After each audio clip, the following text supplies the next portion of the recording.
Bienvenue pour ce 10e Associati Talks. Aujourd'hui, on reçoit Sujet Objet. Bienvenue. N'hésitez pas à poser vos questions sur le chat, on l'a en face de nous. Et voilà, bienvenue. Merci de nous recevoir. On est super content de vous recevoir et d'avoir cette occasion d'apprendre à vous connaître.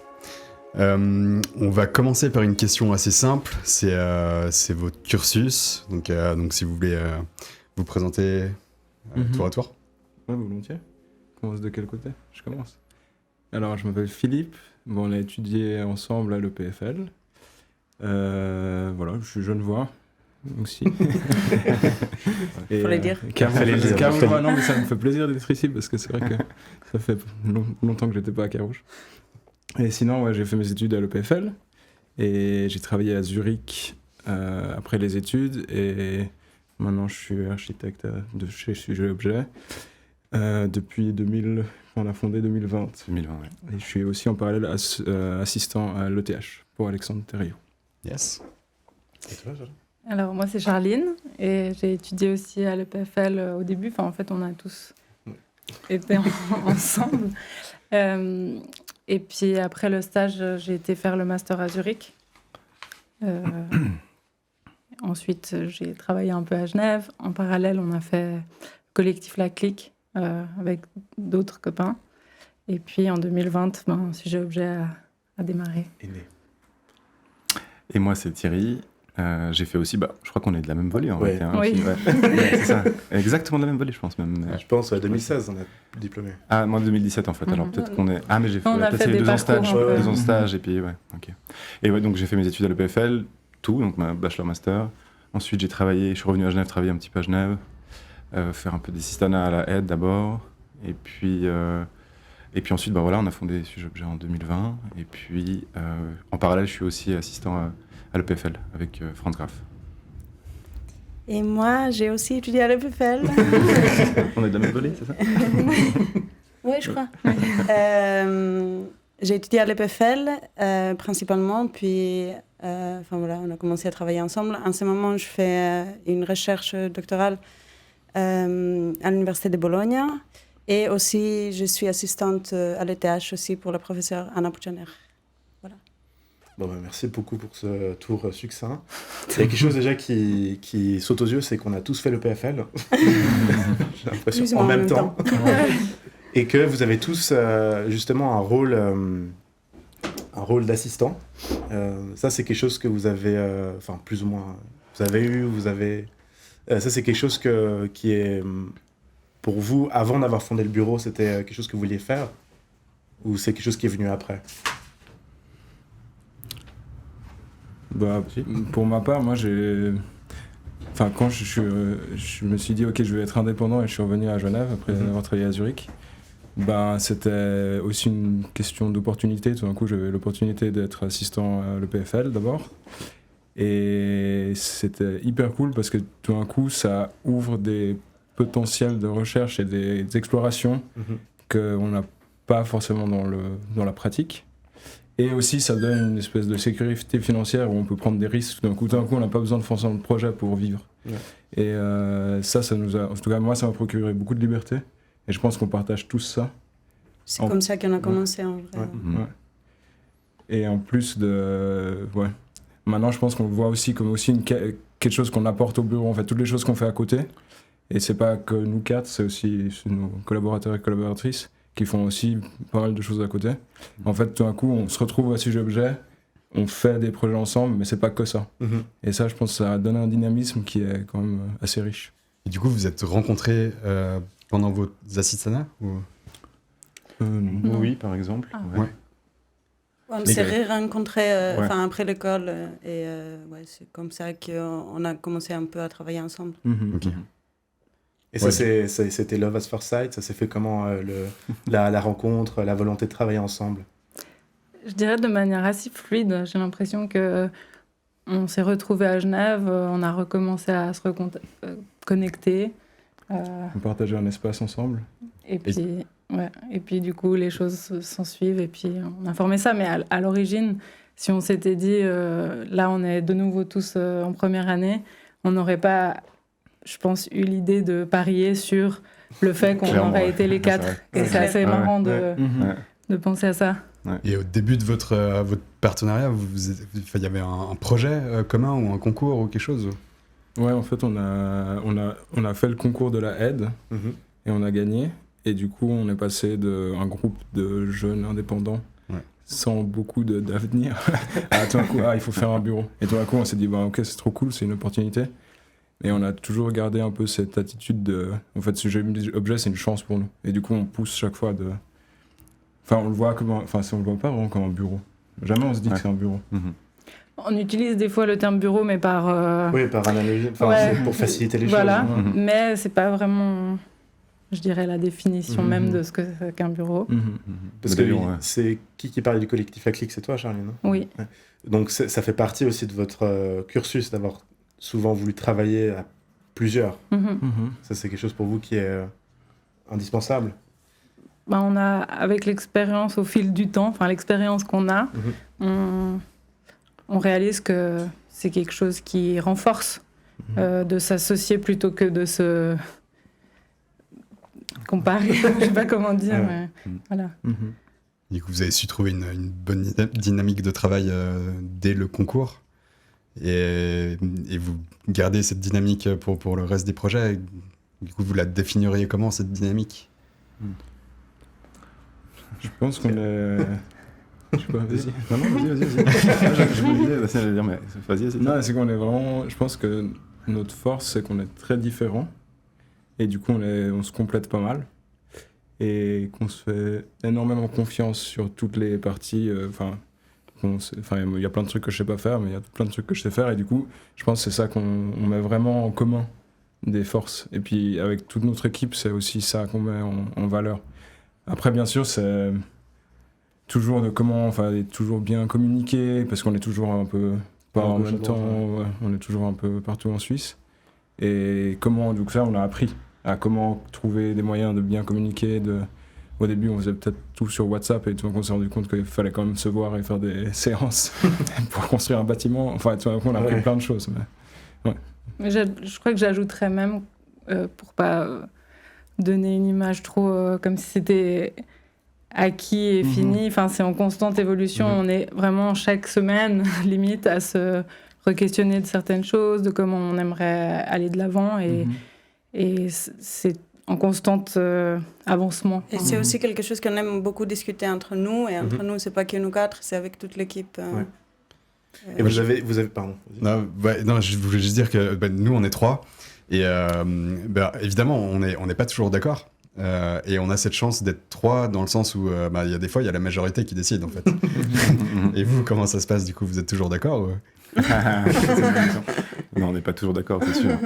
Non. Mais je pense qu'on se fait aussi assez confiance, et puis on essaie d'être bienveillante et bienveillant aussi, et du coup, je pense qu'au final, on arrive à prendre des décisions d'une bonne manière, quoi. Mais c'est clair qu'on n'est jamais... Je pense que... ça arrive sûrement, mais...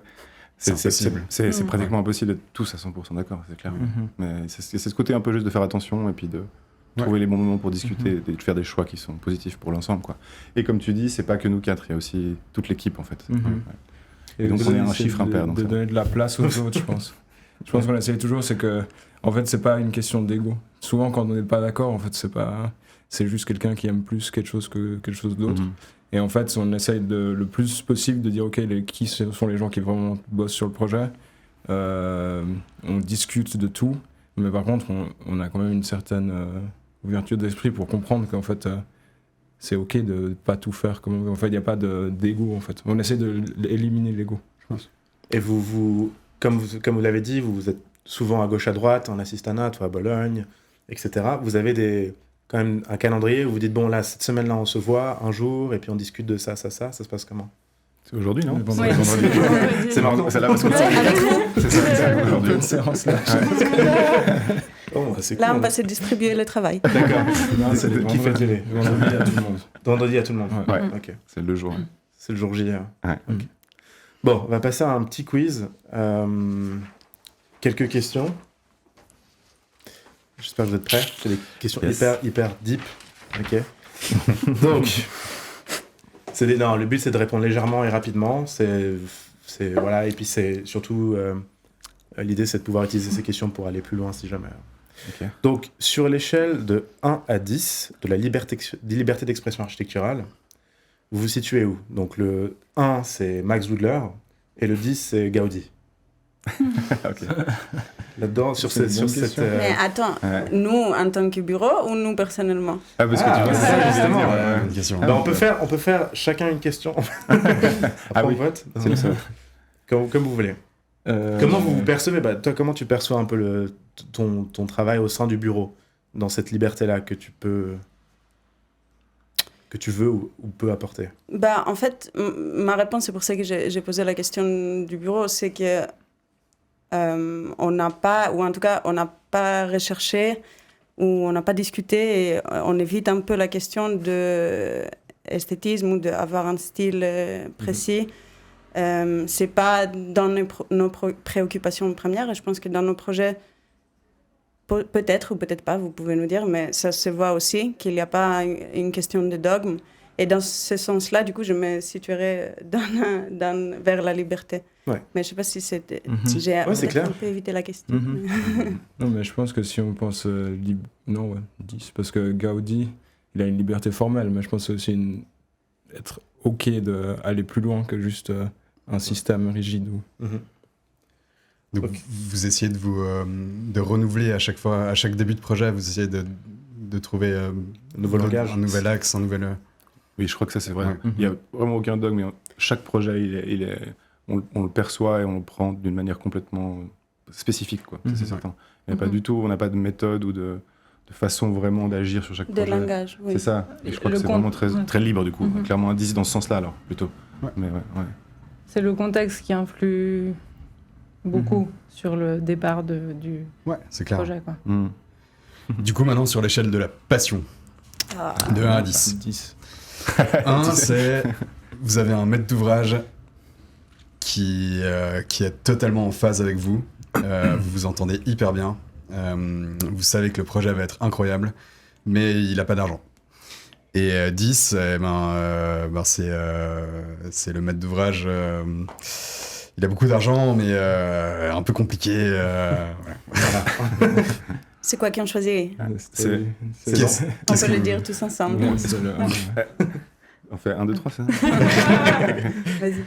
Non, mais c'est clairement un. C'est vraiment Oui, notre clairement. story of our life. Non, mais en fait, ça nous oblige. Enfin, la plupart de nos projets, on n'a pas vraiment de sous. Et en fait, ça nous oblige à trouver des solutions parce qu'on ne veut pas se limiter à une banalité parce qu'on n'a pas d'argent. Mhm. Et du coup, c'est hyper créatif. Et ça, c'est. Après, c'est pas facile, ça prend du temps. Mm. Mais Ouais. c'est excitant en tout cas. Parce qu'en contrepartie, finalement, ouais, c'est le temps que nous, on met et l'énergie qu'on y met pour pouvoir trouver les solutions alternatives. Mhm. Et Mhm. ça, du coup, ça se passe comment? Vous vous dites, bon, bah, ça fait partie de la recherche et développement, on va dire. Puis c'est nos heures à nous, ou il y a, comment ça se passe? Il y a aussi une maître d'ouvrage vous suit ou... Bah, ça dépend des situations. Ouais, non, je pense que ça dépend des contextes. Ouais. Ouais. Je sais pas, on va parler de Porteous après. Mhm. Ce contexte-là fait que, en fait, on a plein de chapeaux différents dans le projet. Et donc, du coup, c'est. Enfin, je pense qu'on compte pas nos heures en tant que. Enfin, on compte nos heures, mais on compte pas nos heures comme. Je sais pas comment expliquer. Vous avez la chance d'avoir un revenu fixe de l'assistanat. Mhm. Donc ça fait que vous avez déjà cette... Vous pouvez... vous n'avez pas besoin, en fait, du 10 pour survivre en tant que Pas pour l'instant. association. Ouais. Ouais, mais Ouais. on a une équipe. Il y a quand même des, On a- Ouais, des c'est vrai. employés. Il faut payer les employés. Ouais. Ok, bon. Ouais. Troisième question.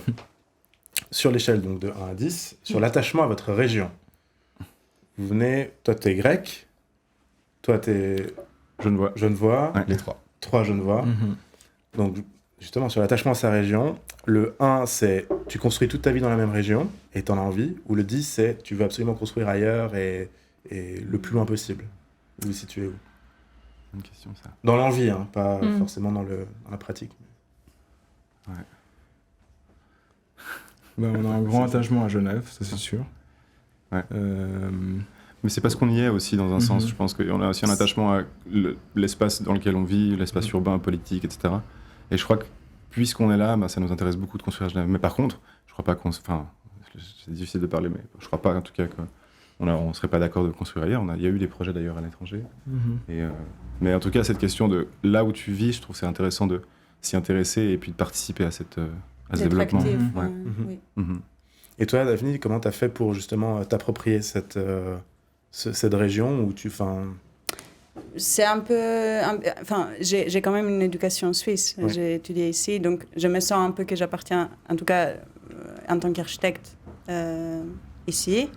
Et après, moi, je suis entièrement d'accord avec ce qu'il a dit Thierry par rapport au lieu dans lequel on vit, l'espace urbain. Et je pense qu'on aurait eu la même attitude à Athènes et ici. Ouais.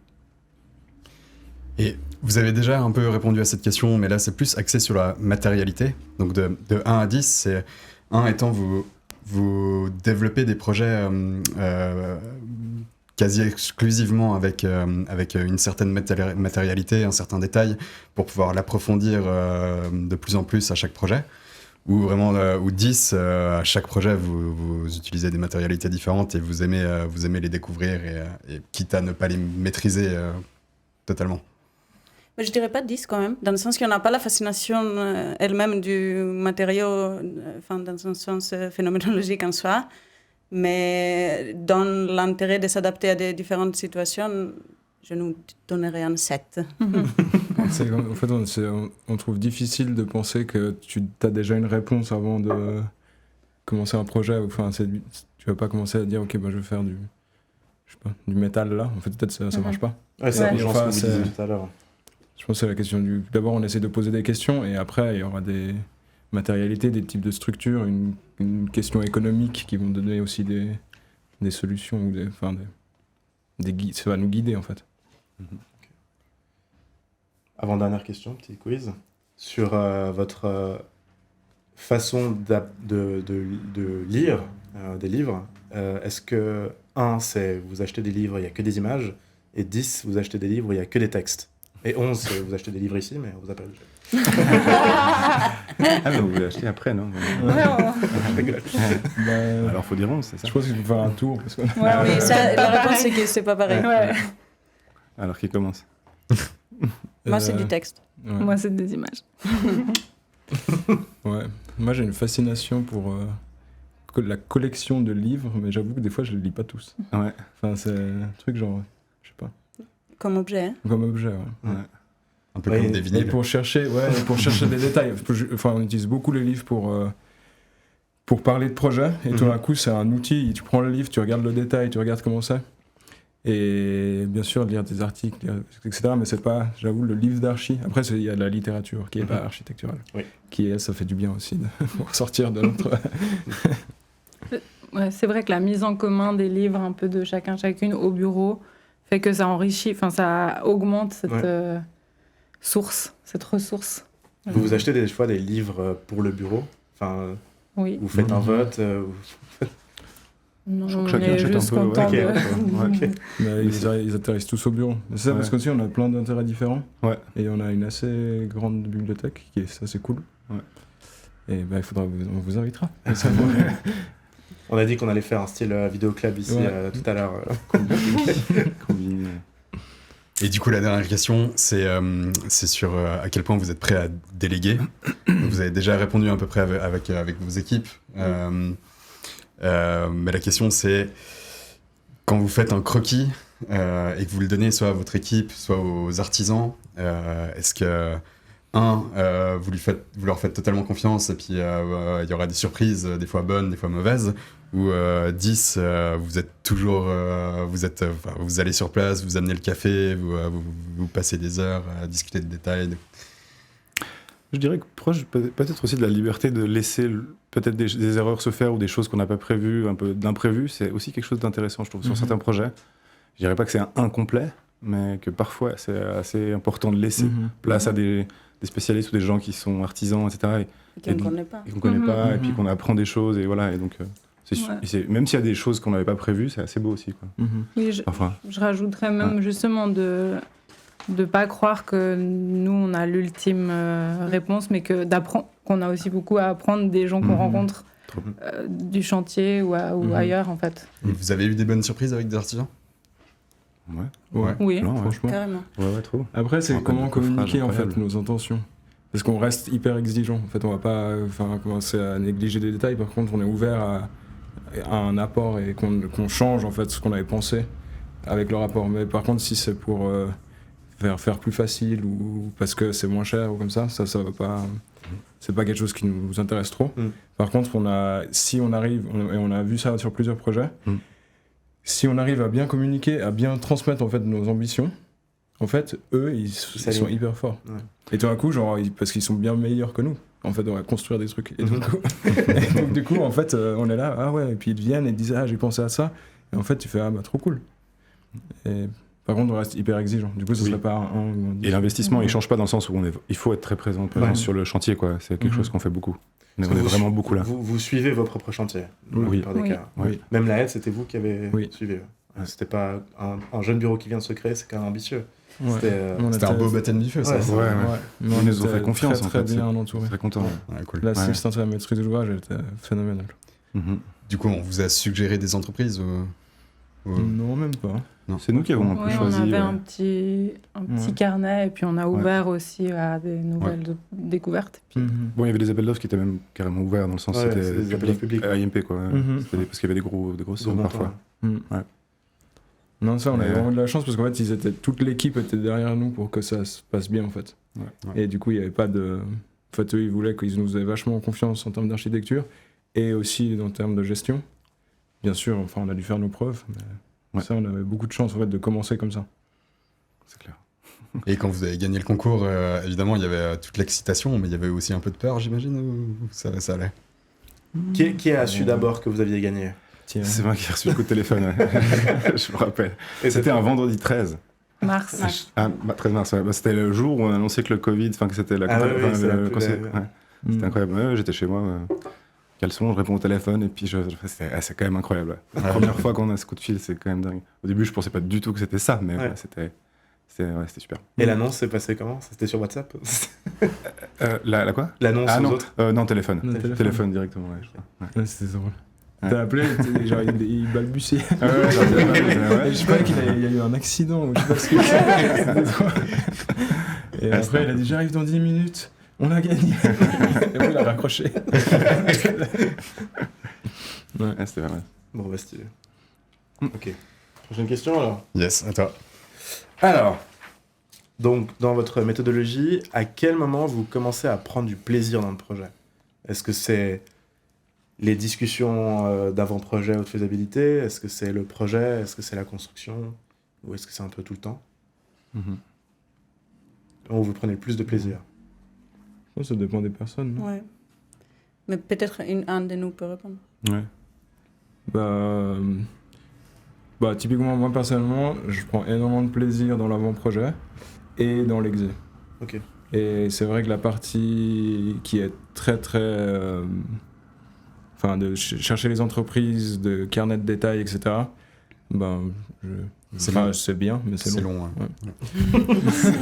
Donc, Est-ce qu'il y a quelqu'un qui a répondu que c'était son préféré. truc préféré? Non, mais il y a des gens. Les appels on a d'offres. eu ça. Quand on l'aura, on l'engagera. Va vite, va vite. Ça fait partie de nos... En fait, là, c'est l'entretien d'embauche. C'est Merde, je vais pas être engagé. Non, mais du coup, ça, c'est... Même chose, c'est que vous vous répartissez le travail, où chacun a un projet spécifique et il fait tout, ou vous vous répartissez le travail? Là, on travaille pas mal par binôme maintenant Ouais. en ce moment. Enfin, dans le sens, c'est vrai que c'est difficile de tout le temps être tous. Enfin, il y a Mhm. quand même, mais pas une personne, c'est chaque fois deux personnes. Et ça commence à marcher assez bien. Comme on disait avant, on n'a pas de méthodologie Oui. spécifique et des fois ça change, mais on essaie de mettre ça en place. Et en ce moment, ça marche plutôt pas mal. Mhm. Et on essaye de mettre une structure aussi où, en fait, il y a l'équipe qui travaille sur le projet. Ensuite, cette équipe qui travaille sur le projet, des fois, elle fait des séances avec soit que deux personnes, des associés. Et ensuite, on a aussi des moments où on ouvre et on est tous et toutes ensemble autour de la table pour discuter des projets. Mhm. Et du coup, ça fait un peu 3 échelles des discussions différentes, mais je pense qu'elles sont tout autant essentielles. Mhm. C'est comme ça pour le moment. Que... Mhm. Cette question, elle est un peu liée au plaisir, mais Mais c'est la question de à quel moment pour vous l'architecture commence. Et pour préciser un peu la question, c'est genre, par exemple, quand vous bossez sur un concours ensemble, vous devez d'abord prendre connaissance du programme, du site, etc. Et à quelle étape ou quel moment vous vous dites « Ah, ça commence à devenir de l'architecture ». Tout de suite, non Je crois tout de suite, ouais. Ouais. Je dirais. Enfin, et aussi, ouais, je sais pas, si peut-être je vais m'avancer, mais j'ai l'impression qu'on a aussi, c'est pour nous l'architecture, c'est pas forcément que des bâtiments. Et donc du coup, des fois, on fait des projets qui sont beaucoup plus éphémères ou qui sont beaucoup plus performatifs, mais ils transforment une situation urbaine. Et du coup, je pense pas qu'il y a des, on ne dit pas, ah voilà, maintenant c'est de l'archi.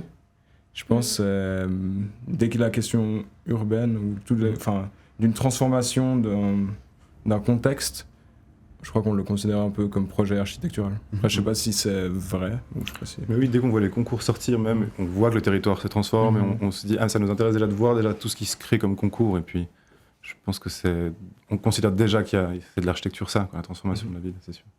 On est heureux tout le temps, quoi. Trop bien.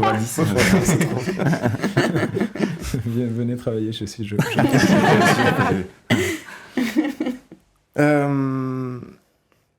On voit que vous organisez pas mal de workshops, performances, etc. Comment ça arrive au sein du bureau? Est-ce que c'est des initiatives personnelles ou est-ce que c'est des choses lesquelles on vous demande de les organiser? Par exemple, le PAV. Et est-ce que vous sélectionnez vous-même les thèmes que vous allez aborder? Ça dépend Oui. un peu, il y a des deux. Il y a des choses qu'on essaye de faire au bureau, comme événement, disons, pas forcément ouvert, mais pour créer une culture de discuter déjà comme équipe, mais pas forcément que d'architecture. Et ça, je considère déjà un peu dans l'ordre des événements ou des performances. Et puis, des fois, on a la chance d'être invité à des universités où là, c'était le projet dont tu te réfères, c'est le PAV, dans le cadre des PAV Living Room, c'est pas nous qui avons initié ça, c'est le collectif Vendredi. Et elles ont invité plusieurs personnes dont nous on fait partie et on a fait, en fait, elles ont su gérer leurs collaborations différentes de manière excellente, à laisser absolument de la place à tout le monde tout en ayant un but très clair. Et du coup, oui, les thématiques en soi, on peut dire que nous, on a choisi un peu la méthode peut-être, mais elles ont donné un cadre excellent déjà. Donc c'est toujours dans la collaboration, je dirais. Et puis après, des fois, il y a des call for project ou comme ça on envoie un dossier avec une idée. Et du coup, là, après, c'est, je sais pas, l'UNI d'Anvers qui dit « Ok, faites ça », et puis... Ouais. Donc ça aussi, nous, on cherche ça aussi activement. Mais dans le fond, les thématiques, elles sont toujours choisies par le bureau, par l'objet, quoi. C'est ça qui est bien. Ouais. C'est chouette, cette liberté qu'il y a eu. Je crois qu'on va commencer la présentation des projets. Ouais. Alors, lequel vous souhaiteriez aborder en premier? Alors... Choisissez. Ouais, vous pouvez choisir. Quel alors? Il nous faut un maître de présentation qui va faire tourner les slides. Ah, ok. C'est Charles, qui est motivé, Charles. Décision unanime. Vas-y. Ah oui, pardon, je dois le rebrancher. Et sinon, donc, vous avez des mandats publics et des mandats privés, vous avez tout type de mandats? Oui. Toujours pas branché? Si, c'est bon. Ouais, j'aurais peut-être majorité publique, je dirais quand même. En fait, en réalité, si on fait le ratio, mais les deux, ouais. Les deux privés. Et c'est concours la plupart ou c'est mandat direct? Il y a eu parfois, pour des petits projets, des mandats directs. Pour des petits projets, quand ça reste pour faire du mandat direct, quoi. Ouais. Et puis concours, ouais. Et puis appel d'offres un peu, on commence à s'y mettre. On commence à tester les appels d'offres, ouais. Mais bon, c'est tout vous avez déjà reçu une fois des notes ou... Oui, plusieurs fois. Pas toujours. C'est sec, hein. C'est frustrant même. Ouais. Vous faites ça, les appels d'offres, par exemple? On en a fait un ou deux, ouais. Ok. On a fait plus, mais en fait, à chaque fois, c'est compliqué parce que tu as l'impression d'avoir compris quelque chose. Mhm. T'avances, tu dis ok, on y est, c'est trop bien. En plus, c'est à peu près le même mandat qu'avant Ouais. et le même taille. Mhm. Et puis tu vois, en fait, tes références, ça va pas. Puis tu dis, mais c'est la même chose. Ou des fois, c'est ton explication, ta compréhension de la problématique. T'es là, Ouais. si moi, j'ai pas compris, j'aimerais bien comprendre Comprendre ce que l'autre a compris. Parce que ça me paraît quand même ambitieux, quoi. Ah, c'est un peu nuageux parfois de Ouais. comprendre Oui. comment ça C'est- marche, mais... C'est ouais. dur de pas pouvoir s'exprimer, non? De Ouais. pas pouvoir Ouais. échanger, de pas pouvoir. Puis pas avoir de retour. C'est super étrange, ouais, c'est un peu étrange. Mais c'est vrai que, je sais pas, on s'est dit qu'on voulait commencer à tester aussi, quoi. Ah non, mais ça, Ouais. c'est vu ça, mais... on comprend. Un jour, ça va tomber. Donc, expliquez-nous un peu. Donc, on a déjà un petit peu parlé du contexte. Donc, c'est un concours auquel vous avez participé juste avant le Covid, que vous avez gagné, dont tu as appris la décision et puis tu as partagé la bonne humeur. Ouais. Après ça, comment ça s'est passé, du coup, ce projet? C'était, comme on l'a dit, il y avait le Covid qui a tout de suite commencé. La timeline, un petit peu rapidement, c'était comment? Ben, on savait quand il fallait finir. En fait, Ouais, c'était ça. C'était C'était très ça. rapide. C'était un Ouais. planning Mhm. rétroactif. c'était un C'est rétro-planning. hyper vite, ouais. Ouais. En 2020, on a la réponse et il faut rendre le bâtiment en 2022. Ouais. Et donc, c'est du Et- concours à la réalisation, quoi. Et Donc, c'était première assez séance, intense. ils nous ont dit que, il n'y avait pas de choix. Ouais. Ils avaient déjà prévu le Tout était déménagement pas- et qu'il n'y ouais. avait pas de, Ok. il y avait Ouais. pas de budget, planning. On pouvait pas. Mais du coup, nous, on aime bien les contraintes. On s'est dit, bah, c'est super. Bah, ok, Faisons comme ça. on y va. Ouais, ben, en termes de date, si je me souviens bien, du coup, le 13 mars, on apprend et le fin avril, on était déjà en train de commencer à envoyer des mails et se former en tant qu'une structure qui allait après Mhm. devenir sujet-objet. Mhm. Mais ça a été très vite. Et c'est vrai que ouais, dans la thématique contrainte, c'est sûr que ce projet-là, par exemple, en introduction, peut-être on voit les images, mais il y avait pas mal de complexité, mais qu'on trouve intéressante, c'était un bâtiment qui était inscrit à l'inventaire du patrimoine, c'était un bâtiment qui était un site occupé, il fallait faire un chantier en site occupé. Ouais. Et puis, c'était voilà, une maîtrise d'ouvrage qui était très intéressée, qui est Mhm. intéressante à travailler avec nous, donc c'était c'est une- soutenu, quoi, comme... Ouais, le maître d'ouvrage, c'est une belle opportunité pour eux et pour vous de pouvoir discuter avec des gens qui sont un peu qui sont dans le même cadre, quoi. Mhm. Ouais. Et ça vous a, comme tu dis, l'assistance de maître d'ouvrage vous a vraiment aidé. C'était quelqu'un de la aide ou c'était Non, entreprise, c'était une architecte, un bureau d'architecte. Mhm. On peut dire le nom. Bah oui, oui, et, Dominique. on est reconnaissant. Ouais, bah oui, merci encore. C'était incroyable de travailler avec Dominique Lilla Montero. C'est un Merci. ouais, merci encore. Et ouais, du coup, elle nous a coachés, elle nous a toujours soutenus pour toutes nos décisions architecturales. Ouais. Toutes les idées bizarres qu'on avait. Elle Elle nous nous a a vraiment. soutenus. Ouais, en fait, elle nous a toujours, c'était 100% de soutien. Et après, elle nous a donné des outils pour, par exemple, le contrôle des coûts. Elle nous a vachement aidé sur l'Excel. Enfin, parce que nous, on n'avait pas forcément tous les outils, tous Bien les sûr. documents. Mhm.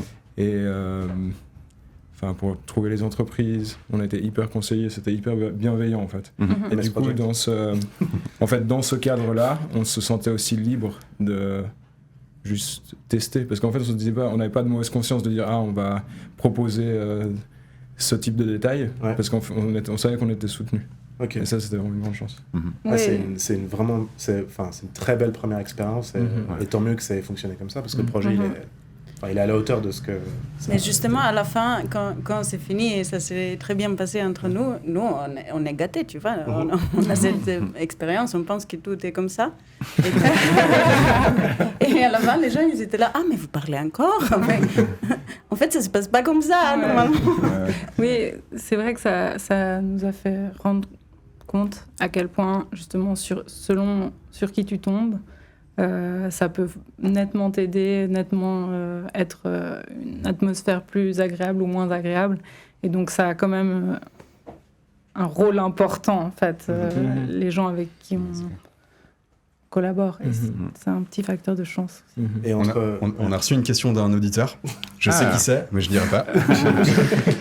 C'est On peut voir, entre le projet du concours et la réalisation, est-ce que beaucoup de choses ont changé ou évolué surtout au vu du planning. au vu du délai? Ouais. En termes de forcément. la forme architecturale, pratiquement rien. Et même Il y des a cheveux. un escalier qui a changé de forme. Oui, celui Parce que c'était pour le feu. Ok. Il était rond, il est devenu rectangulaire. C'est celui jaune. Ouais. Avec Ouais. les balustrades jaunes. Ah, donc vous avez su assumer le projet du concours Ouais. dans la réalisation, ça, c'est génial. Mais par contre, je pense qu'il s'est beaucoup enrichi, mais ça c'est normal Ouais. aussi. Enfin, dans les détails, même dans la manière avec laquelle nous, on a approché le projet. Enfin, c'est un projet qui est très simple. Je ne sais pas si on a un plan. Ouais, peut-être que... On peut montrer le plan. Ouais. Ah, je sais pas si... Ah, ça, c'est le chantier. Mais en gros, ouais, le chantier, il a été super important pour Tu nous. peux peut-être y aller un peu plus doucement. Ah, non, pardon. mais c'est pour voir le plan. Ah, ok. Ouais, mais là, comme c'est du Je sais pas scan, si on voit là. on voit pas grand-chose. Non, on voit pas grand-chose. Bon, c'est la qualité du scan. Enfin, c'est la qualité de Mais disons que l'iPad les, et tout ça. les principes de base du projet ou dans le concours, ils n'ont pas trop changé en fait. Mhm. On avait des principes assez clairs qui étaient de faire une forme simple, économique, parce que c'était le site sur lequel on construisait, c'était un bâtiment existant, donc il fallait qu'on prenne ça en compte. Et de faire un volume très simple qui justement s'intégrait dans la composition du bâtiment existant, c'était un principe très simple de base qu'on a pris tout de suite, quoi. Et c'était pas que le volume du bâti lui-même, mais il y avait aussi d'autres éléments techniques. Ce qui était intéressant dans ce concours, c'est que dans le cahier des charges du concours, il demandait déjà de prendre en compte la question des réseaux et de cet énorme monobloc de ventilation, gigantesque truc. Et donc on l'a pris comme dans la composition en fait de tous ces volumes-là. Donc ça faisait partie de ça, le monobloc, les cheminées aussi. Et donc ces principes-là, un peu la boîte, un peu on va dire comme ça, si on vulgarise, mais c'est assez resté cette question de volumétrie. Puis ensuite ça s'est effectivement enrichi dans le chantier avec des détails différents. Mais... Et la tectonique, enfin l'expression structurelle, elle est depuis le concours. Donc avoir les poutres visibles, la technique, etc. Ça, c'est quelque chose, vous avez eu des contraintes, justement, par exemple, par la police du feu ou ce genre de choses? Ok. Tu veux en parler, Manu ? Ouais, il y en a eu plusieurs. Ouais. Il y a juste quelque chose que je voulais rajouter par rapport aux compositions. On a fait le concours avec Karsten Fedinger, qui est un sculpteur allemand. Et je pense à nous, on a une grande sensibilité avec l'existant, je pense. Enfin, on est très intéressé à tout ce qui est existant, mais avec lui aussi, cette composition de volume, c'était une belle collaboration. Et puis après, pour les contraintes, en fait, comme on apprenait tous à faire du chantier un peu, c'était un peu notre premier chantier. En fait, on s'est dit que toutes les contraintes, elles devaient améliorer le projet. Du coup, on les a à chaque fois tournées, on espère, en donnant une meilleure qualité au projet. Et donc oui, on a eu plein de soucis techniques, mais je pense que chaque fois maintenant c'est devenu un peu des espèces d'exceptions dans le projet et qui apportent une qualité. Moi j'avais une question d'ailleurs sur les poutres, c'est que dans une des photos on voit qu'elles sont peintes en blanche ou en gris, ouais. Elles étaient grises à la base. Ah, elles étaient grises à la base, parce que dans une photo d'assemblage on voit qu'elles sont rouges. Ouais. C'était un peu particulier, mais comme on était super tight au niveau du temps, c'était vraiment, on était très pressés. Mais d'ailleurs, ces poutres-là, on les a commandées avant d'avoir fait le tort, je crois. Non, avant d'avoir fait le projet définitif, je crois. Et on n'avait pas encore la cote, mais c'est juste que le prix de l'acier montait avec le Covid, en fait, d'une manière gigantesque. Et on a acheté des poutres un peu plus longues en disant on les recoupera. Et donc on les a achetées avant d'avoir finalisé les appels d'offres. Je sais plus comment on a fait ça, mais c'était assez intense. On a choisi les ronds les plus grands, comme ça on était sûr que tout passait. Et le gris, effectivement, c'est qu'au niveau des peintures, on n'avait pas encore résolu tous les problèmes de sécurité incendie. Et puis, on savait qu'on avait certains éléments qui devaient être en peinture intumescente. Et donc, on ne les a pas peints. Il y en a celles qui étaient peintes en rouge sur le chantier, c'est celles qui ne sont pas en peinture intumescente. Et celles qui sont en gris, c'est en fait qu'on on les a peintes après. C'était juste ça. Mais c'était un peu comme ça, quoi. Il y a quelque chose dans l'évolution entre le concours et la réalisation qui n'a pas été dit, je crois. Toute la sismique, en fait, c'est quelque chose qui a été découvert par après, en fait. Et c'était un gros point. C'était une surprise pour tout le monde, maître d'ouvrage y compris. Et ça a été un challenge supplémentaire, mais qui s'est avéré être super intéressant pour nous. Parce que tu parlais de teinte, justement, et en fait, ce qu'on voit là sur la toiture, c'est que les éléments qui sont rouges, ils représentent la statique, et les éléments en acier qui sont galvanisés, c'est ceux qui représentent en fait les forces sismiques, en fait. C'est ça qu'on a dû ajouter. Donc les croix au-dessus des poutres. Exactement. Et puis après, il y a aussi dans tout le bâtiment existant, il a fallu intervenir aussi. Donc vous avez dû faire, du coup, parasismique sur l'ensemble de la réalisation. Du bâtiment existant. Des solutions chaque fois sur mesure, parce que donc on a eu du béton, du carbone, de l'acier et du béton, quoi. Et chaque fois des tailles et des dimensions différentes pour le lieu où on était, quoi. C'était hyper intéressant. Vous avez eu des coups de stress sur ce projet ou pas? Oui, plein. Mais Oui, c'était ouais, c'est sûr, ouais, bien sûr. Je On va pense mentir, oui, non Bah ouais, c'est avec clair. du Ah non, mais recul, ouais, ouais. Ah ouais, non.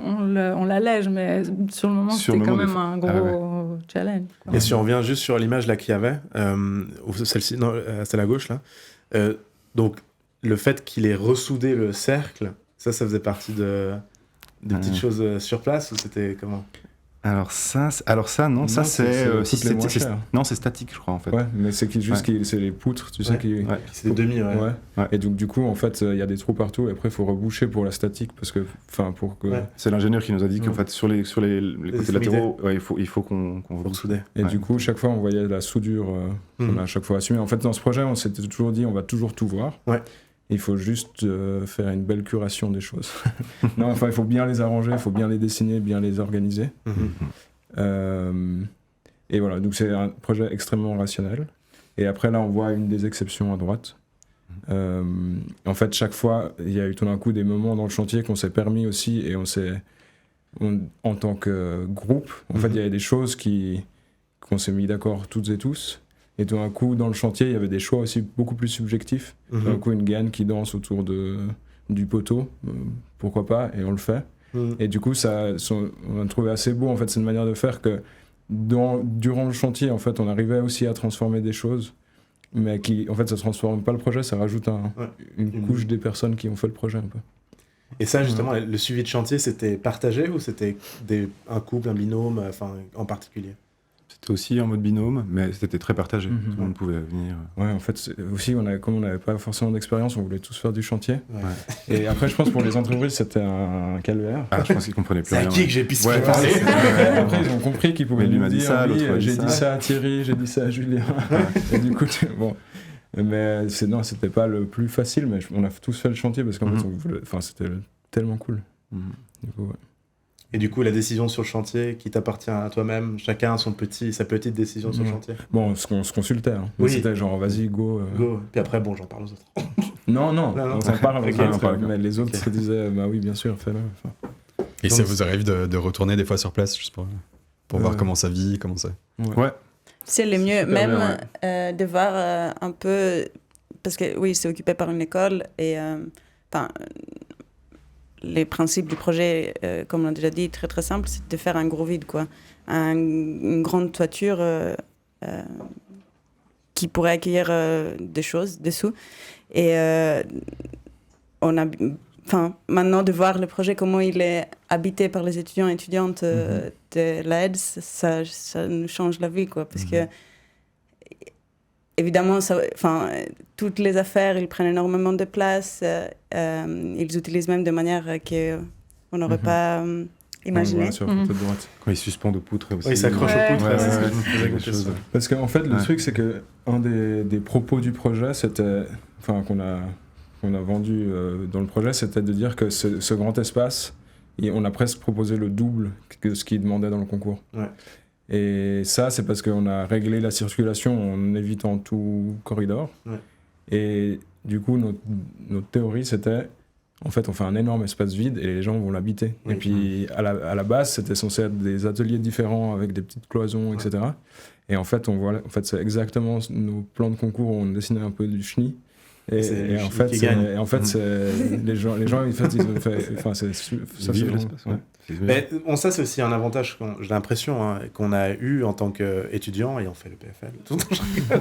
Non, mais en ayant vécu dans un atelier où on avait justement des travaux, on avait notre place de travail, on faisait nos maquettes, nos plans, etc. Je pense que c'est aussi une plus-value. C'est clairement un ressenti de ce qu'on a vécu. Ouais. De se dire, c'est un grand espace, on peut tous se parler, tous se partager, etc. C'est un... clair. Est-ce qu'on passe au prochain projet? Oui, bien sûr. Allez. Veux-tu être maître Je sais pas si Petite question j'imagine que en tu sais comment on fait. Ou... Ouais. Je sais pas du tout. En attendant de changer de projet, c'est qui faisait les PV de chantier? Ça, on se les répartissait. Vous les répartissiez aussi? On les répartissait, ouais. Ouais. Je pense que Julien en a fait quand même beaucoup. Mais... Ouais. Donc après, on faisait des relectures. En fait, on faisait souvent aussi, pour être efficace, on faisait la séance de chantier, mais après des séances avec les entreprises. Un peu, on se splittait le travail et on allait regarder avec chaque entreprise. Et après, Et les du mandataires coup, aussi, ouais. et du coup, on se faisait cette partie du PV. Ouais. C'est complexe, hein. Et la gestion des couleurs. Comment est-ce que vous en êtes sorti? Le rouge, il est arrivé très vite, Le rouge, pendant direct de mon concours. Quoi. Parce que le Et puis bâtiment c'était était ce rouge. lien de voir... Parce que le bâtiment, il était rouge. Parce que le bâtiment était rouge, mais c'était justement ce lien de voilà, un rouge extérieur et un rouge intérieur, cette transition. Voilà. Et puis après, les autres couleurs. Non, Ça, après, Le le jaune. jaune, c'est le jaune, c'est Jean-Pierre Greff, l'ancien directeur de l'AED. Ouais. En fait, on avait ce problème. Enfin, dans le concours, en fait, on avait mis de la couleur. Ouais. Mais après, c'était un peu parti.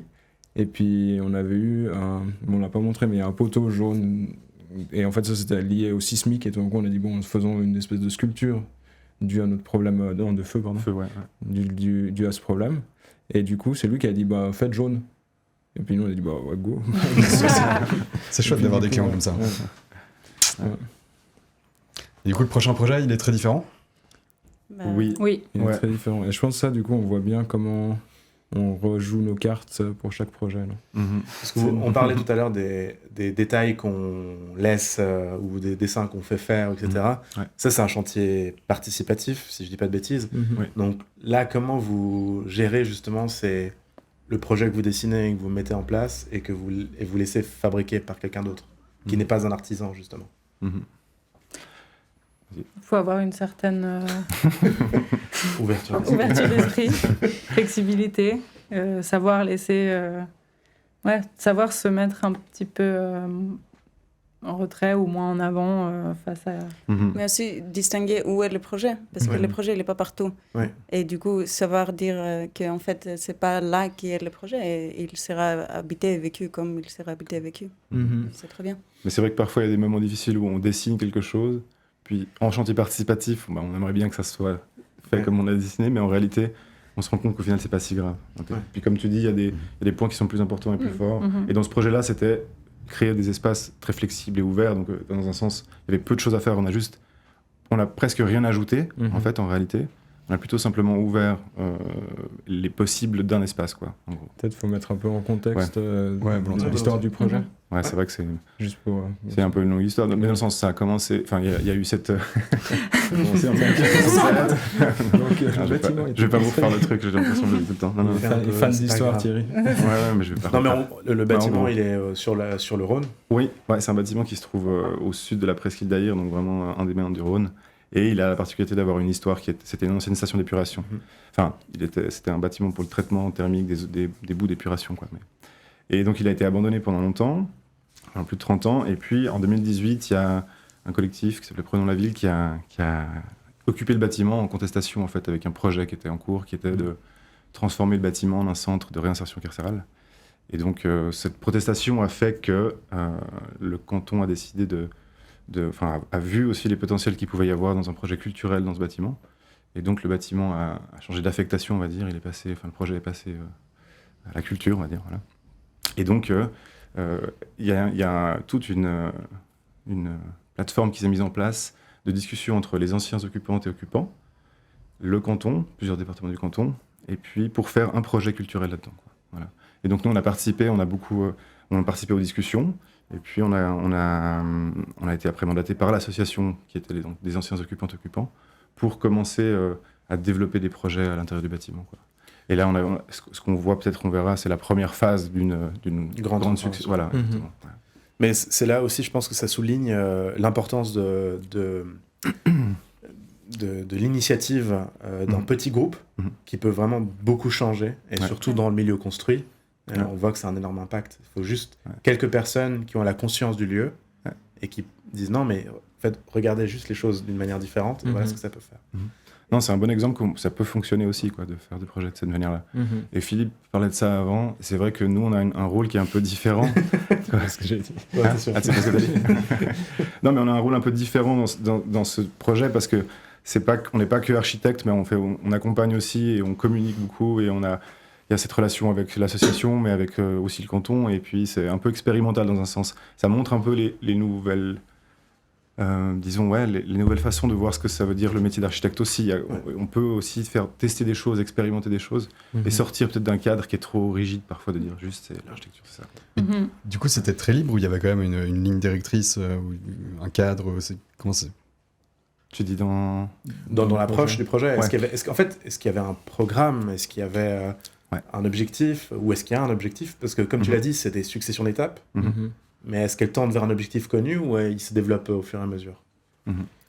Ça se développe au fur et à mesure, en fait, en réalité. Hein. Et puis, un des premiers points qui était dit, c'était de ne pas figer, donc de surtout pas mettre de programme, en fait. C'est ça qui est le plus difficile à faire comprendre à tout le monde, mais c'est que pour l'instant, le programme, c'est le non-programme, un peu d'une certaine manière. Et aussi, on l'a aussi pensé avec l'association comme une plateforme de développement de projet. Du coup, cette première phase qu'on a ouverte, en gros, on a vidé un espace, on a rajouté, on a presque rien fait, on a rajouté de l'eau, de l'électricité, des sanitaires et puis. Mais peut-être on n'a pas des. Là, on voit des photos du bâtiment entier. Et nous, on a travaillé sur une petite partie qui se trouve. Ah là, c'est la gauche, là, par exemple. Exactement, en relation avec la rivière. Ouais. Le miroir, c'est un miroir ou c'est un film? C'est un film. C'est quoi la base? En fait, c'est Loris qui m'a appelé tout à l'heure, il m'a dit c'est quoi le support du miroir là? C'est un mur en cloison fait par l'association. Ok. Donc, pas hyper droit. Ouais. Bon, on voit le miroir qui est presque droit. Il est plutôt droit, je trouve. Mais ça fait son charme. Et du coup, l'idée, c'est qu'on a aussi une partie, une espèce de partie curatoriale dans le projet, où aussi on va inviter pour les prochaines phases, où maintenant on va inviter des gens pour parler de comment on fait un projet comme ça en fait. Et là, c'est là où c'est aussi un peu expérimental, c'est pour nous, c'est qu'en fait, tout d'un coup, c'est un projet qu'on doit faire ensemble, mais ensemble plus large. Ouais. Et ça, c'est vrai qu'on nous a jamais appris à travailler comme ça, on nous a toujours appris, genre, ok, t'es l'auteur de ton projet ou l'autrice de ton projet, et nous, là, c'est avec l'association, mais de manière plus générale, qu'est-ce que c'est un centre culturel à Genève? Quels sont les gens qui ont un savoir-faire qui pourraient nous apprendre, et ça, c'est hyper intéressant. Ouais, c'est un peu c'est notre façon d'apprendre à créer pour la collectivité d'une manière très différente. C'est que, comme tu dis, il n'y a plus cette approche où j'ai un programme, j'ai mon œuvre, elle est réalisée et puis c'est terminé. Comme c'est un projet culturel, ça doit parler à plus de gens et plus de gens sont intéressés et participent à ça, plus c'est intéressant. Après, comme tu dis, vous avez un peu un rôle de curateur, de grand planificateur, on va dire, général. Et ensuite, dans la suite, la suite des étapes, c'est quoi? C'est continuer à développer le projet? Oui, là, on est un peu dans une partie où on travaille avec l'association et après, on va travailler avec aussi d'autres personnes, ingénieurs, etc., d'autres mandataires un peu, pour pouvoir réfléchir à la faisabilité d'un projet sur tout le bâtiment. C'est un peu là où on en est aujourd'hui, quoi. C'est un peu une étude de faisabilité, en fait, sur les potentiels du bâtiment existant, quoi. Donc, ça va être lié aussi à qu'est-ce qui va s'y passer, les usages, mais aussi à la gouvernance du lieu. Ça prend, en fait, tous les axes, toutes les dimensions qui pourraient exister dans ce projet. Puis comme il a une histoire, c'est un bâtiment qui parle du territoire un peu aussi, en fait. Hein. Donc il avait ce lien environnemental puisqu'il traitait les déchets de l'agglomération, exactement. Et puis il y a ce vecteur du Rhône qui est assez incroyable. C'est un rapport somptueux. Je ne sais pas si vous êtes déjà allé là-bas, en fait. Mais malheureusement non. Il faudra qu'on aille voir parce que c'est quelque chose d'assez fort d'être là-bas. C'est un paysage qui est incroyable et puis entre construit et naturel, c'est assez impressionnant ce qui se passe. Puis l'appropriation qui a été faite, elle est aussi assez singulière. Et ça, c'est important parce que c'est quelque chose qui va rester dans le projet. L'idée, c'est pas que justement on oublie, il y a eu une occupation, puis maintenant il y a un projet. C'est vraiment intégré dans les valeurs directes du projet. Et on apprend beaucoup de ça avec l'association, justement, c'est super intéressant. Et je pense que ça, il y a un aspect dans notre travail où on n'essaie pas trop de s'imposer en termes de contexte, disons, de contexte bâti, mais aussi dans l'appropriation. Moi, je pense à la Haye, on l'a vu, c'est le grand espace vide, mais là aussi, dans cette situation où c'était des squatteurs, comment nous, on peut leur dire comment habiter le lieu. C'est pour ça qu'aussi, c'était assez logique de juste donner un lieu qui fonctionne, avec plein de possibilités, des arrivées d'eau un peu partout, etc. Aussi qui vont dehors, c'est-à-dire cette idée qu'en fait, s'ils veulent mettre leur cuisine dehors, c'est OK. En fait, il y a tout pour juste utiliser l'espace. Et là, en termes de proportion, il y a combien en proproportion de l'espace qui est utilisé pour l'instant? Du tout le bâtiment, tu dis? C'est 100 mètres sur 3000 mètres carrés. Ouais, c'est ça. C'est 150 mètres carrés sur 3000 à peu près. Donc il reste un potentiel. Il reste beaucoup, ouais. Mais cette première phase, elle était importante pour réintégrer que ça commence. Puis réintégrer l'intérieur du bâtiment. En fait, ça avait été sorti. Et l'idée, c'était de réintégrer. Et là, on l'appelait aussi un peu cabane de chantier. C'est le lieu dans lequel, ou plateforme de développement de projet expérimental, le lieu dans lequel on va travailler avec les personnes qui s'intéressent au projet pour développer tout le bâtiment, mais depuis l'intérieur un peu. Mhm. C'est un push. C'est un peu l'idée. Ouais. Mhm. Ouais. Je disais, si vous l'avez déjà dit, mais le maître d'ouvrage, c'est... Alors, c'est le maître compliqué. d'ouvrage, c'est l'association en fait, pour Ouais. nous. C'est l'association Portez-vous. Donc ils sont passés, effectivement, c'est intéressant de voir aussi comment citoyens, citoyennes peuvent, comment ça transforme les choses, mais ils étaient occupants, citoyens, quoi. Et ils sont passés maîtres d'ouvrage, quoi. Donc c'est quand même Mhm. quelque chose qui est assez intéressant de voir toute cette transition. Ça a pris du temps, hein, ça fait 5 ans, quoi. On Mais... a vu, on se rappelle d'ailleurs. La régrégation de. Et l'association a un financement? Alors ouais, pour l'instant, tout est financé par une fondation privée. Il n'y a pas de financement du canton pour l'instant. Ouais. Et ça sera dans les étapes ultérieures où il y aura des votations, et si le canton accepte, enfin si la votation passe, et puis qu'on pourra rénover l'ensemble, le canton pourra débloquer des fonds pour ça, mais c'est pas Mais tout pour de suite. l'instant, ils sont consultés. Oui. J'ai l'impression qu'ils sont consultés. Oui, ils sont partie prenante aussi de ça, et c'est ça qui est intéressant et un peu innovant d'une certaine manière, c'est que ça se voit pas trop ce type d'organisation. Donc c'est assez intéressant. Mhm. Et du coup, c'est un lieu qui est ouvert à tous. Oui. Ouais. Ouais. Bah chouette. C'est ouf. Et puis aussi, il y a enfin, là, on voyait juste les photos avant de la toiture aussi. Il y a toute une partie qui est paysagère, qui nous, on s'en occupe pas, enfin, on collabore. Mhm. Et en fait, ce qui est assez intéressant, c'est que ce bâtiment, comme il a été abandonné, en fait, il y a la nature qui est tout autour, qui a repris aussi une grande Ouais. partie. Et du coup, la toiture, il y a des arbres, il y a un espèce de parc. Et en fait, comment aussi nous, en tant qu'architectes, on investit un lieu pour remettre des humains dedans, mais sans détruire en fait tout ce qui a pu exister grâce à l'abandon. Et ça, c'est assez intéressant. Enfin, c'est des super discussions et super problématiques en fait. On n'a pas de réponse encore. Il existe ce radiateur? Oui, Ouais, ouais. il est réel. Il fascine pas mal de gens. Je sais plus où il est maintenant. Celui-là, ouais. Ouais. Oui.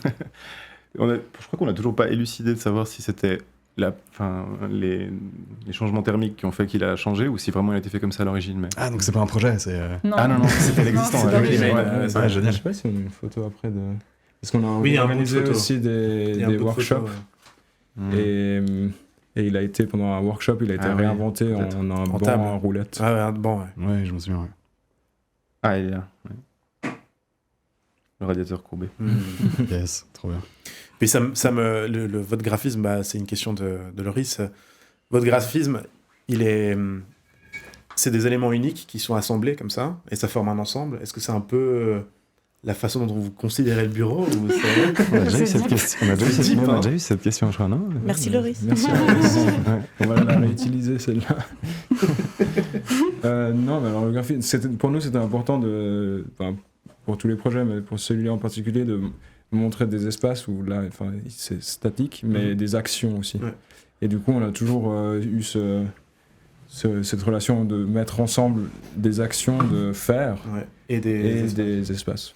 Bon, ce qui est drôle, c'est que vous choisissez toujours les actions à un bon endroit, avec un bon angle qui donne l'impression qu'il y a une continuité, ou qu'il y a un tag, par exemple, dans je crois, le chantier de la Aide, si je dis pas de bêtises, où il y a un tag qui est collé sur une partie qui est pleine. On se dit, bon, en fait, c'est un peu aussi l'interprétation des espaces. Bon, c'est vrai qu'après, on joue, un peu comme on relie nos projets, enfin, on crée de nouvelles histoires avec ça, mais c'est plus pour s'amuser. Mais Et vous présentez aussi tous vos projets sous forme de bouclettes scannées.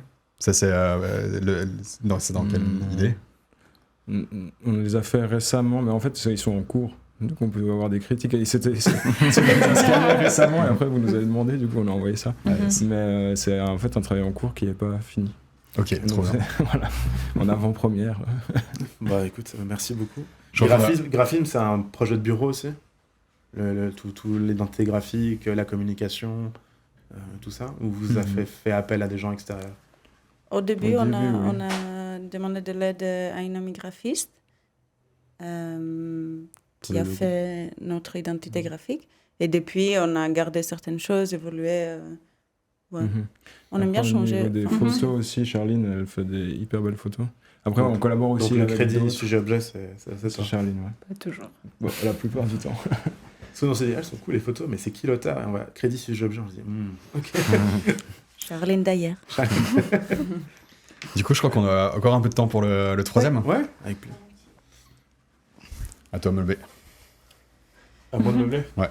Alors, quel est le troisième projet déjà? Alors, troisième projet. C'est Drive-In. Drive-In, exactement. Et peut-être pour mettre en contexte, c'est ce que disait Daphne avant. C'est une série de 3 performances qu'on a fait dans le PAV, qui était organisée par PAV Living Room, qui est... En fait, c'est une série d'événements qui se sont organisés de septembre à hier. Hier soir, c'était le finissage. Et du coup, nous, on a proposé une nouvelle lecture ou trois différents cheminements dans le PAV qui étaient à chaque fois différents en voiture. Et Avec des shots à la fin. Non, au milieu. Pendant. Au milieu. Pendant.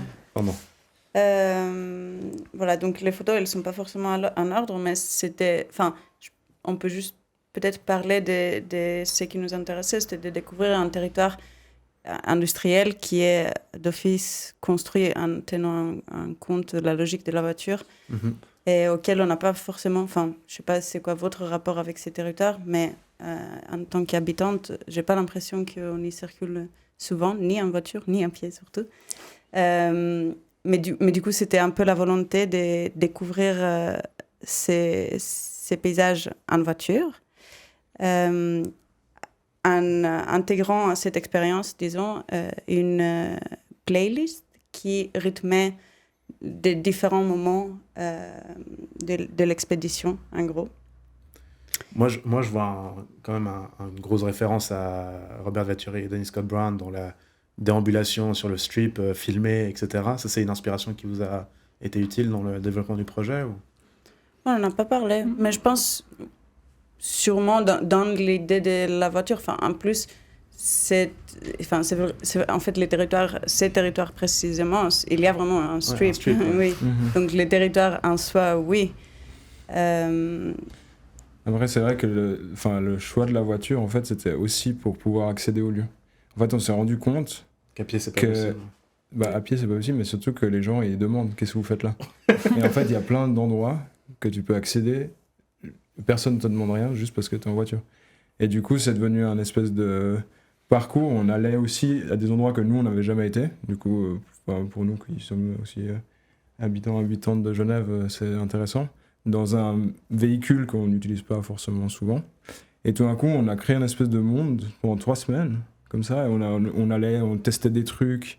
On laissait pas mal de place aussi parce qu'on a eu pas mal de gens qui venaient nous aider, des amis, la famille. Et après, on leur laissait pas mal de place aussi de l'improvisation et l'appropriation des lieux. Du coup, à chaque fois, on allait dans des endroits et on allait faire des activités, disons. Du coup, voilà, c'était un peu de découvrir des lieux en voiture et de pouvoir s'approprier de cet espace de ces espaces qui sont difficiles à approprier et à vivre aussi en soi.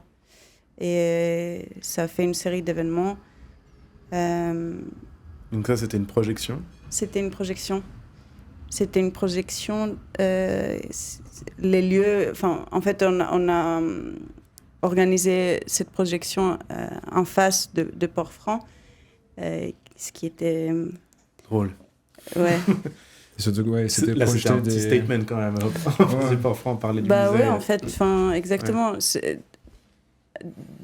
Dans le projet du PAV et de comment on vit cet espace, c'est un endroit qui prend énormément de place physiquement, qui a une architecture très caractéristique, qui va rester aussi, et dont les personnes, ils sont pas forcément... j'ai pas l'impression que ni on en parle, ni... C'est un coffre-fort géant. Exactement, mais j'ai pas l'impression qu'on discute de, en fait, qu'est-ce que ça veut dire à l'échelle du monde, ces bâtiments qu'on a à côté de chez nous. C'est une question qui nous tient à cœur et qu'on essaye en tout cas de comprendre. Et voilà, c'était un peu ces moments de pouvoir faire face à ces bâtiments en regardant des vidéos comment tu peux décrire les vidéos? C'était des activistes qui jetaient de la sauce tomate et qui se collaient la main sur les... Qui intervenaient sur des œuvres d'art. Parce qu'en fait, ce qui est drôle, c'est que le volume du Port-Franc est un volume rationnel dans lequel il y a des œuvres qui sont rangées. Mais si on devait développer ces œuvres-là sur des murs, etc., ça prendrait des volumes, en fait. Exactement. Mais en fait, dans ce volume-là qui est déjà énorme, en fait, il y a tellement de choses qui sont juste cachées là pour être... c'est un tombeau. Ouais, c'est un tombeau. Et ce qu'on a trouvé assez beau durant Drive-In, c'est qu'en fait, il y avait pas mal de gens qui sont venus pour des raisons différentes. Il y avait des gens qui venaient écouter vraiment la playlist, les textes, donc le contenu, disons. C'était un peu nos commentaires par rapport à ces lieux. Et d'autres qui venaient juste pour le barbecue et les shots. Et en fait, ça a créé tout d'un coup une espèce de rencontre de mondes différents. Et on a trouvé hyper sain, en fait. Toi, tu prends pas de shots, Christophe? Mais donc sur le CD, c'était pas de la musique, c'était des textes. C'était les deux. On a fait un C'était les montage. deux. Qui a fait la curation, c'est vous, du CD? Ouais. Et il est disponible en ligne, enfin on peut l'écouter ou c'est uniquement pour cet événement? Peut-être j'en ai un dans le sac parce qu'hier on avait le finissage. Ah ouais, volontiers. Mais c'est pas quelque chose que vous désirez ouvrir au public ou... Ça fait partie de l'expérience. C'est ça, Ouais, on a recréé une vidéo qui est un peu un trailer de ce qui s'est passé. Il y a les morceaux qui passent dessus, mais après c'est vrai que sur un petit temps comme ça, il n'y a pas les textes, tu comprends pas forcément exactement où tu es, mais on a ça. Et puis on a changé chaque fois, du coup c'est 3 CD parce qu'on a chaque semaine on a fait un parcours différent et on testait des différents trucs et puis ça c'était assez bien de faire un projet comme ça où en fait là il est pas fini, on pourrait en faire un autre, mais c'est plus genre qu'est-ce qui a bien marché, qu'est-ce qui a pas marché, et c'était vraiment en fait un espèce de déambulation dans le pub avec des gens et c'était assez cool. Et il y avait qui dans les voitures? Vous étiez tous dans les voitures ou c'était un peu partagé? Ouais, c'était partagé. Oui, parce qu'il y avait des gens, il y avait des gens de l'équipe aussi qui s'occupaient des événements, des interventions. Mais surtout, ce que je peux dire, c'est que c'était hyper agréable à faire. Et c'était aussi une approche, c'est pour ça que je veux bien reparler des collectifs Vendredi qui a organisé ça. C'est une approche hyper intéressante pour nous en tant qu'architectes de voir le territoire. Pas en tant qu'architecte. Enfin, dans le sens, on considère ça une intervention, une performance très liée à l'architecture. Mais d'un autre côté, c'est pas, on n'a pas pensé à des choses pérennes, on n'a pas pensé au territoire du PAV comme on l'aurait fait en tant qu'architecte. Et je pense que c'était ça pour nous qu'on a énormément appris et surtout on s'est amusé, quoi. C'était bien. Penser l'espace ou l'espace public à travers l'usage. Parce que c'est vrai que souvent on le dessine, mais en fait là on a fait que l'utiliser. Ouais. Donc là, vous nous avez montré 3 projets assez différents. Vous en avez pas mal d'autres. Est-ce que déjà à travers ces 3 projets ou les autres que vous avez, est-ce que vous arrivez à déceler des thèmes récurrents? L'appropriation, laisser de la place pour l'appropriation, je pense qu'il ressort beaucoup. Provoquer de l'appropriation, que nous on s'approprie des choses. Il y a une question d'expérimentation ou de... En fait, on ne veut pas se résigner à faire... quand on nous dit il faut que ça soit comme ça, on a une norme, tout d'un coup on a un problème dans le projet et on nous dit ok, vous ne pouvez pas faire ce que vous vouliez, de toujours le tourner pour en faire autre chose. Ça, c'est une espèce de... Je ne sais pas exactement pourquoi, mais une espèce d'obsession de ne pas vouloir se conformer. Et du coup, de ne pas accepter les dogmes, comme on disait avant. Pour nous, il n'y a aucune réponse qui est non invalide ou valide. Et du coup, dans votre rapport à l'assistanat ou à l'enseignement, c'est quelque chose que vous essayez d'apporter aussi, justement, cette remise en question continuelle, l'antidogmatique. Ça, vous faites comment en tant qu'assistant? C'est une discussion au jour le jour? Moi, là, j'ai la chance d'être dans une équipe où les spécificités individuelles, elles sont recherchées, c'est pas du tout hiérarchique. Et donc, du coup, je pense que je suis complètement moi-même et j'apporte ça. Et d'autres apportent d'autres choses. Et du coup, il n'y a pas vraiment de... On m'a jamais posé la question pourquoi t'es obsédé par ça. Mais c'est juste... Je pense que c'est ça, c'est comment d'accepter les individualités aussi. Je pense que c'est une richesse dans l'enseignement. De pas dire, ok, en fait, ça, c'est l'architecture. Okay. Et que ce soit dans vos projets ou dans l'assistanat, votre rapport à la référence, comment... Tu parlais tout à l'heure de livres où tu vois des détails. Comment est-ce qu'elle apparaît souvent dans votre processus de beaucoup. Hein. Oui, projet, ouais. Et comment est-ce que vous la gérez? Comment est-ce que vous l'appréhendez? Je pense que la référence, elle n'est jamais esthétique. Mais par contre, on essaie de comprendre une attitude. Et du coup, c'est l'attitude qui est la référence pour nous. Et du coup, comment ils ont fait, comment ils ont tourné, en fait. Et du coup, ça, on essaie d'apprendre. Et on se dit, ok, si maintenant dans ce projet-là, on devrait faire comme eux, comment on fait? Et puis du coup, ça nous pousse. Il y a des références qui sont récurrentes en attitude? Moi, j'arrive pas à me souvenir parce qu'on a toujours ces dossiers avec toutes les références au début des projets. Au début, on a beaucoup, ensuite, ça commence un petit peu. Des fois, c'est pas des architectes. Des fois, Mais c'est ça que je voulais dire. C'est ça On aussi, regarde peut-être. Ouais. pas mal des artistes mais bon, on regarde aussi des artistes. Enfin, c'est pas pour dire ça, c'est juste que c'est vrai qu'il y a des choses qui viennent un peu organiquement et ça aide qu'on ait plein dans l'équipe et qu'on ait différentes. Donc vous créez un dossier de référence au début du projet? Oui. Ça se passe vraiment au moment où vous commencez le projet, ou c'est un petit peu plus tard, vous avez commencé à analyser le projet, enfin le site, le programme, etc. Assez au départ, hein, quand même. C'est pas si strict comme avec ça, des a priori, c'est fluide, ouais. on rajoute, mais c'est dès le départ. Après, on essaie de comprendre les enjeux quand même avant de... Parce que c'est vrai que... Enfin, on peut apporter plein de références, mais si on connaît pas les enjeux... Quelqu'un nous a appelé. Bon, j'ai les références, mais c'est quoi le projet? Ah merde. Ouais, c'est clair. Ok. Est-ce que vous avez des projets non publiés? Parce qu'on voit des chiffres qui se suivent pas. Oui, il y en a, oui. On a des projets non publiés, Oui. Est-ce que c'est parce que vous n'avez pas eu le temps? Pour élucider cette question des chiffres, c'est pas seulement pas forcément non publiés, mais aussi d'autres qui sont peut-être des fois pas terminés ou pas aboutis. Et puis des fois, c'est des Qui s'arrêtent. concours. Enfin, je sais pas, on fait quand même beaucoup de concours. Ouais. Et on pourrait les publier, mais je sais pas pourquoi on a Des fois, on publie. publie, mais c'est vrai que c'est pas... On n'a pas une stratégie hyper systématique. C'est pas par conviction, en tout cas, ou par un plan qu'on a décidé d'avance. Parce que vous avez vous n'avez pas justement de méthode de communication particulière. C'est que vous publiez ce que vous avez envie et... Ok, il n'y a pas de... On a plein de choses à apprendre pour ça. Bon, non, justement, nous, on trouve que vous avez une communication qui est plutôt, justement, réussie. Et qui est... Très réussi. Très réussie, et qui est intéressante. Non, c'est vrai. Je suis choquée. Bon, après, on a peut-être un regard d'architecte aussi. On n'a pas le regard de grand public, mais en tout cas, on voit les choses que nous, on aimerait voir. Par exemple, tu vois, dans les bouclettes, il y a des détails qu'on se dit, ah ouais, on voit que ça a été mis intentionnellement. Je pense que pour quelqu'un qui regarde le projet, qui n'a pas d'affinité avec ce monde-là, bon, bah, c'est une photo d'une poutre. Mais nous, on se dit, ok, ils l'ont soudé, peut-être il y a une raison. Ah, ok, le détail, il est jaune. Ah, l'escalier aussi, peut-être que c'est une raison. Enfin, on essaie de... Enfin, ça, c'est quelque chose que je trouve que... Voilà. Mais après, est-ce que dans cette communication-là, vous vous adressez justement à des architectes ou vous essayez de vous adresser aussi à un plus grand public? On n'a vraiment pas de stratégie. Ouais.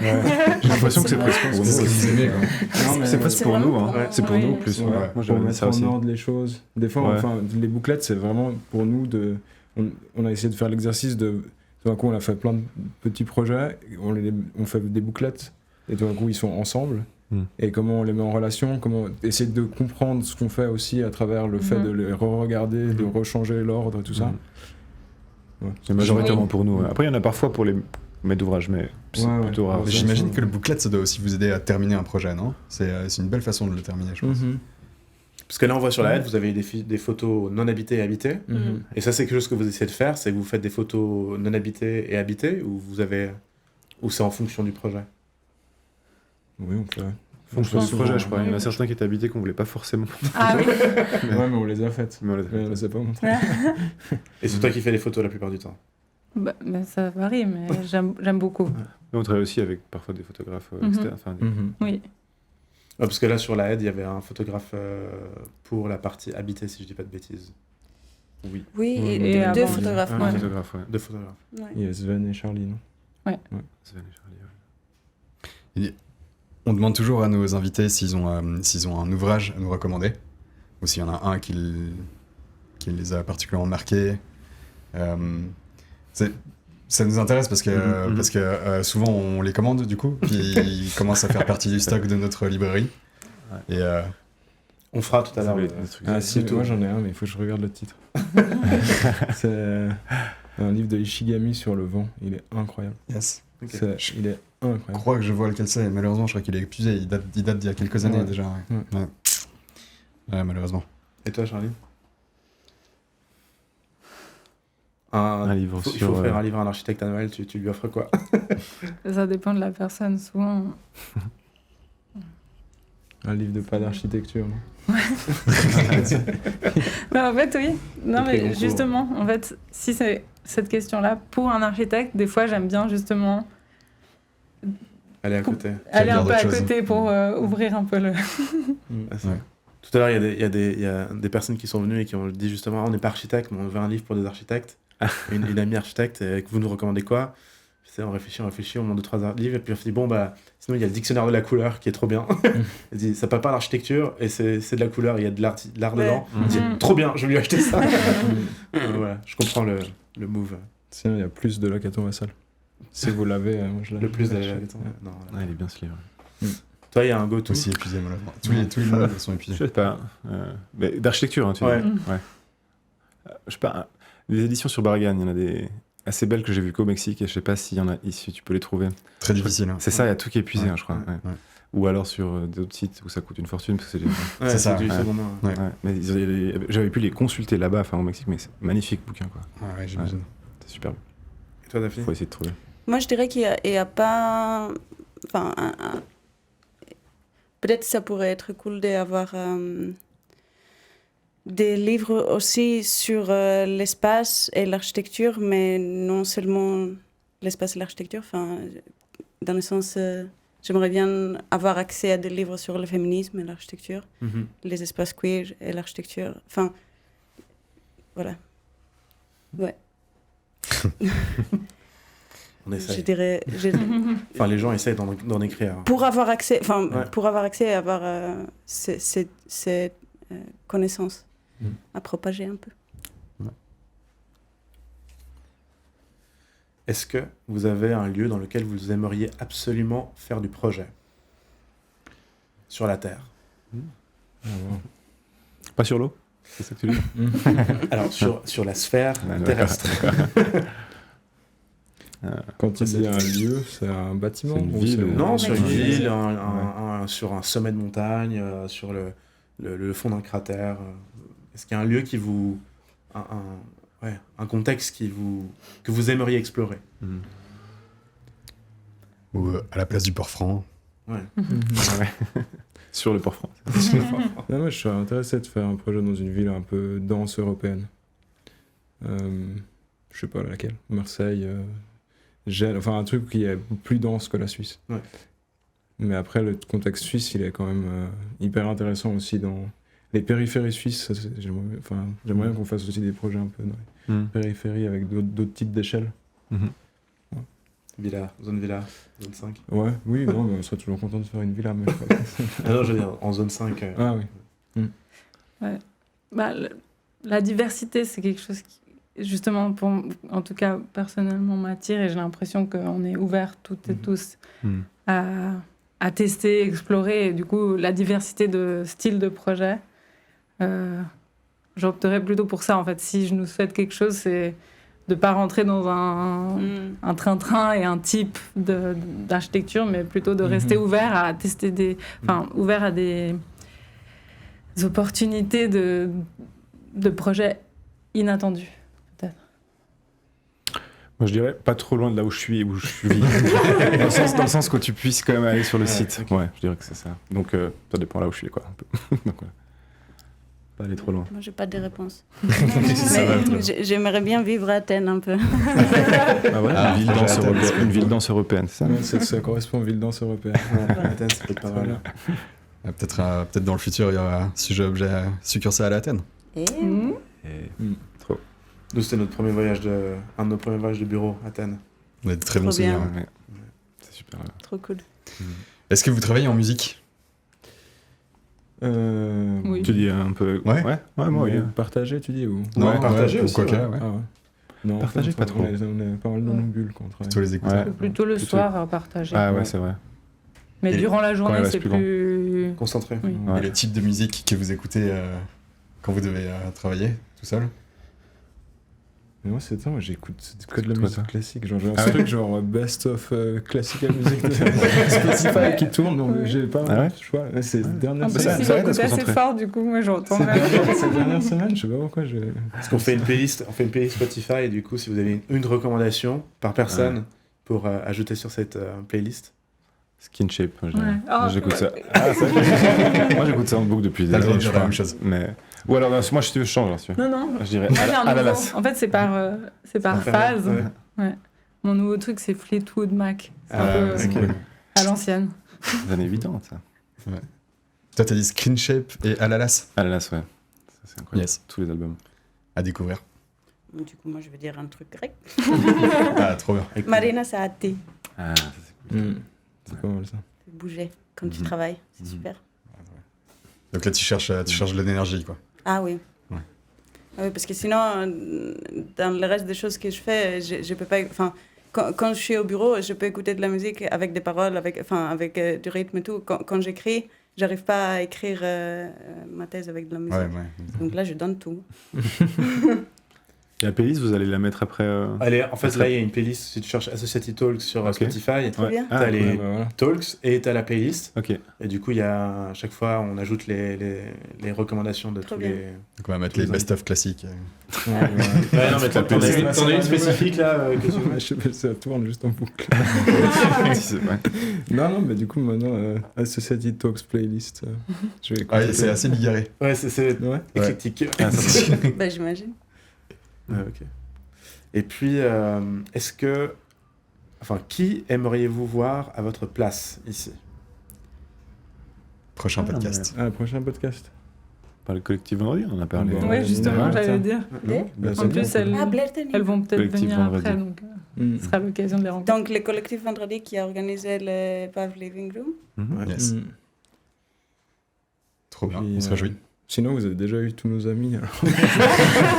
En fait, je crois qu'on a tous fait la même volée de l'EPFL. Non, mais sinon, vous invitez que des jeunes voix, non? Non, on a eu.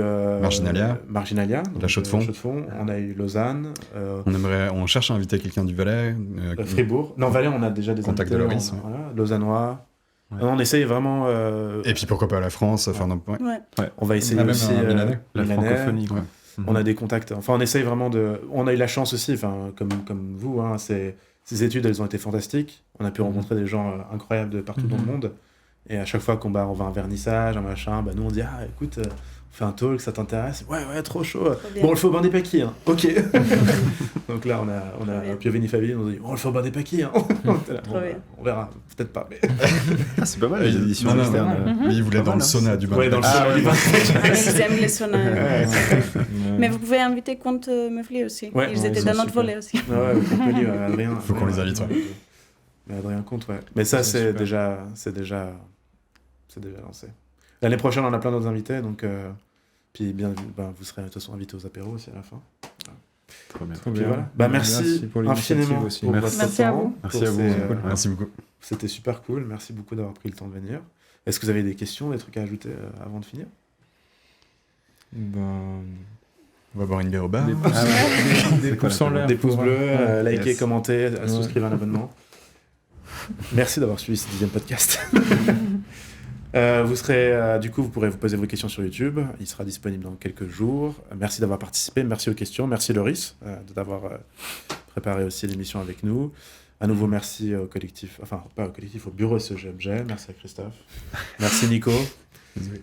Et on va boire des bières. Très bien. Merci à vous. beaucoup. Merci. Trop bien, Pour ce que vous merci. faites, c'est super. Merci d'avoir suivi cet épisode. On espère qu'il vous a plu. N'hésitez pas à laisser vos commentaires et à nous suivre sur Instagram. On se retrouve très vite pour un prochain épisode.